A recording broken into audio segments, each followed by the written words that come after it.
Solapur news 24 मध्ये आपलं स्वागत आहे। आजच्या प्रमुख बातम्यांवर एक नजर टाकूया। सोलापुरातील ताई चौक परिसरातून एक धक्कादायक घटना समोर आली आहे। अवघ्या 19 वर्षीय प्रथमेश बबन गायके याचा मृतदेह वीटभट्टीजवळील मोकळ्या जागेत आढळून आल्याने परिसरात मोठी खळबळ उडाली आहे। ही घटना 28 मे 2026 रोजी सायंकाळी 4:30 वाजण्याच्या सुमारास उघडकीस आली। घटनेची माहिती मिळताच पोलिसांनी तात्काळ घटनास्थळी धाव घेतली। गंभीर अवस्थेत आढळलेल्या प्रथमेशला सोलापुरातील श्री छत्रपती शिवाजी महाराज सर्वोपचार रुग्णालयात दाखल करण्यात आले, मात्र डॉक्टरांनी उपचारापूर्वीच त्याला मृत घोषित केले।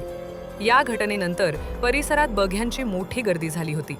दरम्यान प्रथमेशच्या कुटुंबियांनी गंभीर आरोप करत सांगितले की 4 तरुणांनी प्रथमेशला सोबत नेले आणि त्याच्या डोक्यात दगड घालून हत्या केली। या प्रकरणाचा अधिक तपास पोलीस करत आहेत।